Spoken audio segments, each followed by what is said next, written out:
주방이라는 공간은 집안의 재물운과 건강운이 동시에 생성되고 축적되는 출발점이기 때문에 풍수 인테리어에서 가장 먼저 점검해야 할 핵심 공간입니다. 혼자 사는 원룸이든 가족이 함께 거주하는 넓은 집이든 주방은 반드시 존재하고 매일 사용될 수밖에 없으며 그 사용 빈도가 높다는 것은 곧 기운의 흐름이 가장 빠르게 드나드는 공간이라는 의미이기도 합니다. 그래서 주방을 어떻게 관리하느냐에 따라 집안에 재물이 쌓이는 구조가 될 수도 있고 반대로 아무 이유 없이 새어나가는 구조가 될 수도 있습니다. 주방 풍수를 이야기할 때 가장 먼저 살펴봐야 할 것은 불의 자리, 즉 가스레인지와 인덕션이 놓인 위치와 그 상태입니다. 예전 한옥에서 악권이가 집안의 생존과 직결된 공간이었듯이 현대의 주방에서 불은 여전히 가족의 에너지와 생활의 추진력을 만들어내는 중심 역할을 하고 있습니다. 그렇기 때문에 가스레인지 주변이 기름때로 굳어 있고 사용 흔적이 쌓여 있음에도 손이 잘 닿지 않는 집은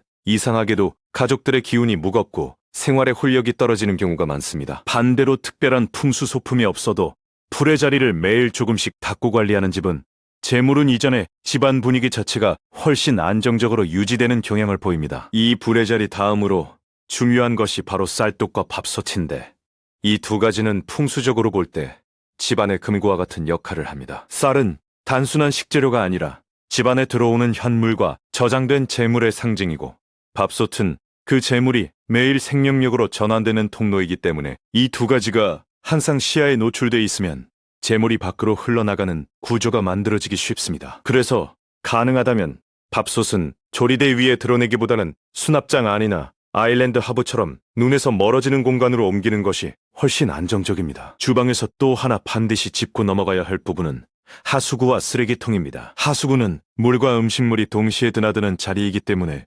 현실적으로도 관리가 어렵지만 풍수적으로는 더러운 기운이 가장 쉽게 머무는 통로가 되기 쉬운 곳입니다. 여기서 중요한 점은 더럽기 때문에 어쩔 수 없다고 생각하는 순간부터 그 자리는 실제로 관리에서 멀어지고 냄새와 찝찝함이 집안 전체로 퍼지기 시작한다는 것입니다. 반대로 하수구를 집안 바닥 닦듯이 가볍게라도 자주 손대는 집은 기운이 탁해지기 전에 정리되기 때문에 가족의 컨디션도 비교적 안정적으로 유지됩니다. 쓰레기통 역시 크기와 형태가 중요한데 너무 큰 쓰레기통은 버려야 할 것을 오래 집안에 쌓아두겠다는 의미가 되므로 가능한 한 작은 크기와 뚜껑이 있는 형태를 기본으로 삼는 것이 좋습니다. 눈으로 내용물이 보이는 순간 후각과 시각이 동시에 불쾌감을 만들고 그 불쾌감이 쌓이면 말투가 날카로워지고 집안의 분위기도 자연스럽게 거칠어집니다. 이제 많은 분들이 무심코 올려두지만 실제로는 재물운을 가장 빠르게 깎아먹는 물건들에 대해 이야기해보겠습니다. 그 첫 번째가 바로 지갑인데 주방은 불의 기운이 강한 공간이고 지갑은 금의 성질을 상징하기 때문에 불이 금을 녹인다는 화극금의 구조가 만들어지기 쉽습니다. 풍수를 떠나서 생각해보더라도 지갑은 외부에서 가장 많은 손때와 먼지를 묻혀오는 물건이기 때문에 음식을 만드는 공간에 습관적으로 올려두는 것은 위생적으로도 손해입니다. 두 번째는 약과 약봉지로 약은 몸을 낫게 해주는 도구이지만 주방과 식탁은 본래 건강을 만들어내는 공간이기 때문에 그 자리에 질병을 상징하는 물건을 올려두는 구조 자체가 맞지 않습니다. 특히 약봉지는 병원과 약국의 손을 여러 번 거친 포장물이기 때문에 음식과 직접 맞닿는 공간에 노출시키는 것은 기운적으로도 현실적으로도 바람직하지 않습니다. 배달 음식을 자주 시키는 집이라면 비닐봉지 관리도 매우 중요합니다. 비닐이 어디를 거쳐왔는지 우리는 알 수 없고 현관 바닥이나 배달 가방 안에서 멋물렀던 기운을 그대로 묻혀오기 때문에 그것을 그대로 식탁 위에 올려두는 행동은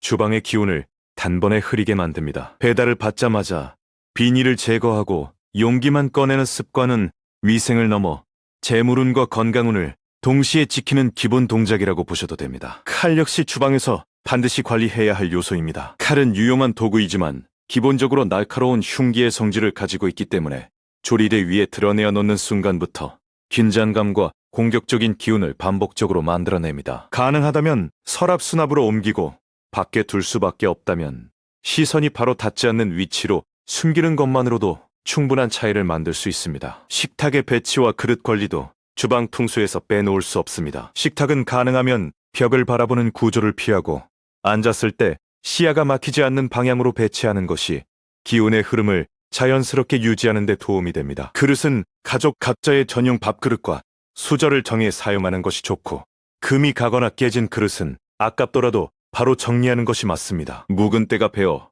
어떤 방법으로도 관리가 되지 않는 그릇 역시 수명이 다한 것으로 보고 과감하게 정리하는 것이 오히려 운을 살리는 선택입니다. 마지막으로 기억하셔야 할 핵심은 주방 퉁수는 무엇을 새로 들이는 문제가 아니라 무엇을 줄이고 어디에 두지 않느냐의 문제라는 점입니다. 하루에 30초만 불의 자리를 닦고 쓰레기와 비닐을 바로 치우고 지갑과 약을 주방에서 내려놓는 습관만으로도 주방의 기운은 눈에 띄게 달라집니다. 주방이 정리되면 신기하게도 가족의 말투가 부드러워지고 몸의 피로가 덜 쌓이며 돈이 새는 습관도 함께 줄어드는 방향으로 생활이 재정렬됩니다. 그러니 큰 결심보다 작은 정리부터 시작해보시고 그 작은 행동이 쌓였을 때 여러분의 재물운과 건강운이 이전과 다른 흐름에 올라가 있다는 것을 직접 체감해보시기 바랍니다.